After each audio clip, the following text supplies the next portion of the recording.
اعوذ باللہ من الشیطان الرجیم بسم اللہ الرحمن الرحیم واذکر فی الکتاب موسیٰ انہ کان مخلصا وکان رسولا نبیا ونادیناہ من جانب الطور الایمن وقربناہ نجیا ووہبنا لہ من رحمتنا اخاہ ہارون نبیا۔ سورہ مریم آیات 51 سے 53۔ حضرت ابراہیم، حضرت یعقوب اور حضرت اسحاق علیہم السلام کی ذکر کے بعد موسیٰ علیہ السلام کا تذکرہ، جو آل بنی یعقوب اور اسحاق میں سے تھے، یعنی ان کا تعلق بھی ابراہیم علیہ السلام کی ذریت میں سے ہے۔ بنی اسرائیل کے انبیاء میں سے ایک جلیل القدر پیغمبر حضرت موسیٰ علیہ السلام تھے، تو ان کے حوالے سے اللہ نے فرمایا وذکر، اور ذکر کیجئے، فی الکتاب، کتاب میں، موسیٰ علیہ السلام کا، انہ کان، یقیناً وہ، مخلصاً، مخلص تھے، برگزیدہ تھے، وکان رسولا نبیا، اور وہ رسول اور نبی تھے۔ مخلص یہاں ان کے خاص وصف امتیازی کی طرف اشارہ ہے۔ مخلص اس کو کہتے ہیں جو کسی کار خاص کے لیے، کسی خاص کام کے لیے منتخب اور مخصوص کیا گیا ہو۔ گو اللہ تعالیٰ نے تمام کے تمام انبیاء کو ہی ایک خاص مشن کے لیے منتخب کیا، اس لیے اللہ فرماتے ہیں انا اخلصناہم بخالصۃ ذکر الدار، ہم نے ان کو ایک خاص مشن یعنی آخرت کی یاد دہانی کے لیے منتخب کیا۔ اب ہر پیغمبر کی اپنی کوئی خاص خصوصیت ہوتی ہے، تو ان میں سے موسیٰ علیہ السلام کا جو امتیازی وصف تھا وہ تھا وَكَلَّمَ اللَّهُ مُوسَىٰ تَكْلِيمًا، کہ اللہ تعالیٰ سے ڈائریکٹ کلام کرنے کا جو خاصہ تھا وہ حضرت موسیٰ علیہ السلام کے حصے میں آیا۔ اور اگلی آیت مبارکہ میں اسی بات کی طرف اشارہ بھی کیا جا رہا ہے، وَنَادَيْنَاهُ، اور ہم نے اسے آواز دی، من جانب الطور الایمن، کوہ طور کے دائیں جانب سے، وقربناہ، اور اس کو ہم نے قریب کیا، نجیہ، سرگوشی کے لیے، گفتگو کے لیے۔ ایمن کے معنی داہنے کے ہیں اور مقدس اور مبارک کے بھی ہیں، اس لحاظ سے طور مقدس اور مبارک کہنا بھی ٹھیک ہے۔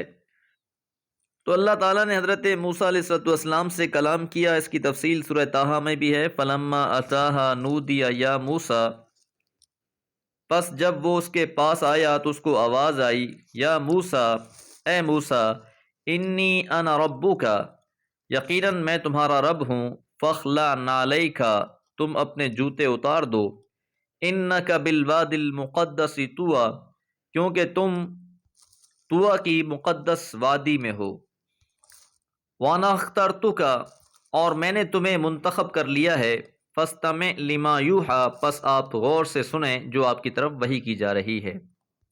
تو یہاں ان آیات میں مزید وضاحت کے ساتھ بات بیان فرما دی گئی۔ وقربناہ نجیہ، راز اور سرگوشی کو بھی کہتے ہیں، اور اس شخص کو بھی کہتے ہیں جس سے سرگوشی کے انداز میں بات کی جائے، کیونکہ عمومی طور پر اللہ تعالیٰ نے باقی جو انبیاء سے کلام کیا ہے وہ اپنے مقرب اور معتمد فرشتے حضرت جبرائیل امین کے واسطے سے کیا ہے، جبکہ حضرت موسیٰ علیہ السلام کو یہ شرف حاصل ہوا کہ اللہ تعالیٰ نے ان سے بلا واسطہ کلام کیا، کوئی تیسرا بیچ میں حائل نہیں ہوا۔ وَوَهَبْنَا لَهُ مِن رَحْمَتِنَا أَخَاهُ هَارُونَ نَبِيًّا، اور ہم نے اپنے فضل سے اس کے بھائی ہارون کو بھی نبی بنا کر دیا۔ تو یہ بھی اللہ تعالیٰ کا ہبہ تھا، اللہ تعالیٰ کا ایک انعام تھا، ایک فضل تھا حضرت موسیٰ علیہ السلام پر۔ حضرت موسیٰ علیہ السلام کی ذمہ داری بہت بڑی تھی، ایک طرف تو فرعون جیسے جبار کے سامنے فرض رسالت کی ادائیگی، اور دوسرا بنی اسرائیل جیسی نکمی قوم کی اصلاح اور تنظیم، یہ ذمہ داری بہت بڑی تھی، اس لیے اللہ تعالیٰ سے آپ نے یہ دعا کی، وَاجْعَل لِّي وَزِيرًا مِّنْ أَهْلِي هَارُونَ أَخِي وَاشْدُدْ بِي أَزْرِي وَأَشْرِكْهُ فِي أَمْرِي کئی نسبحک کثیرا ونذکرک کثیرا، کہ اے رب میرے لیے میرے خاندان میں سے میرے بھائی ہارون کو میرا وزیر مقرر کر دے، اس کے ذریعے سے میری کمر کو مضبوط کر اور اس کو میری ذمہ داری میں شریک کر، تاکہ ہم زیادہ سے زیادہ تسبیح کر سکیں اور زیادہ سے زیادہ تیرا ذکر پھیلا سکیں۔ تو اللہ تعالیٰ نے آپ کی اس دعا کو قبول فرمایا اور حضرت ہارون علیہ السلام کو نبی بنا کر آپ کا ساتھی بنا دیا۔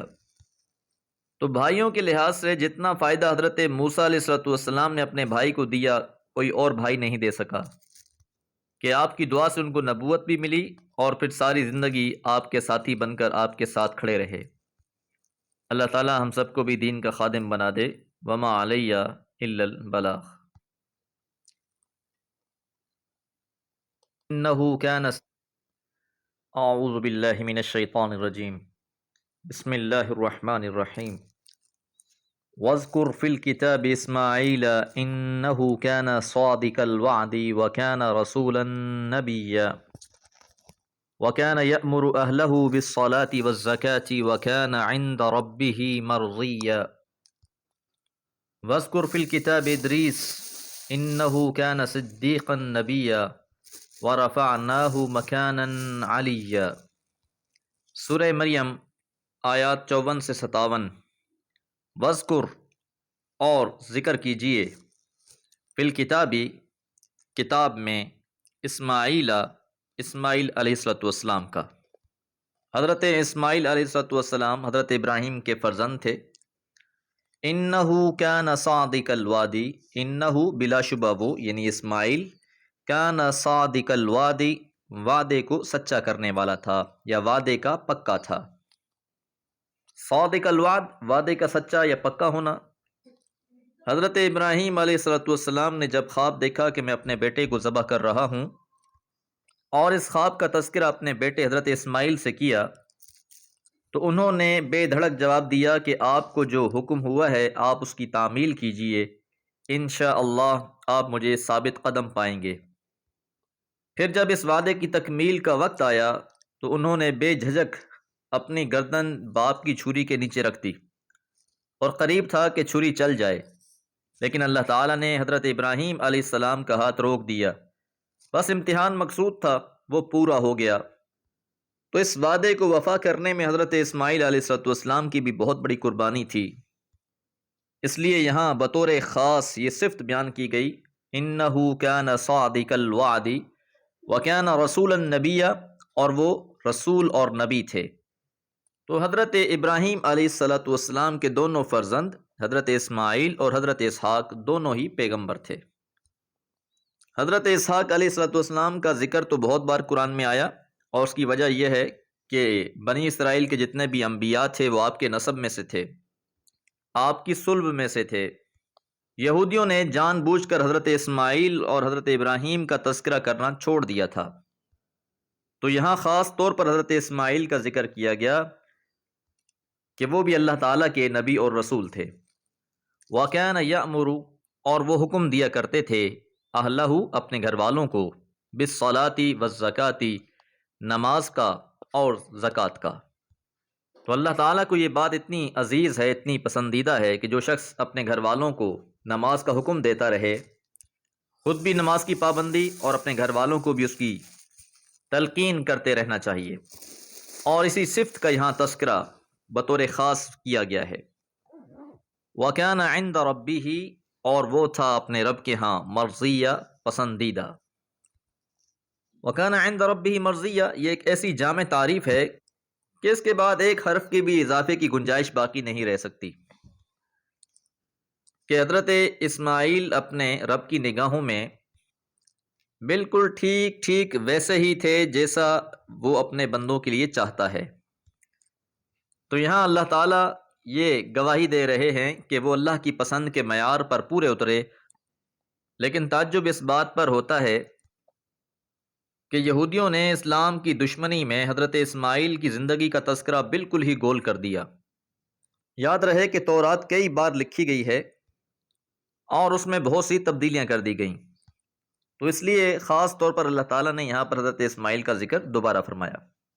وَاذْكُرْ، اور ذکر کرو، یاد کرو، فی الکتابی کتاب میں، ادریس علیہ السلام کو۔ حضرت ادریس علیہ السلام کے زمانے کے متعلق کوئی حتمی بات نہیں کہی جا سکتی۔ اکثر مفسرین کی رائے یہی ہے کہ ان کا زمانہ حضرت نوح علیہ السلام سے پہلے کا ہے، اور بعض نے یہ کہا ہے کہ حضرت نوح علیہ السلام کے والد یا دادا تھے۔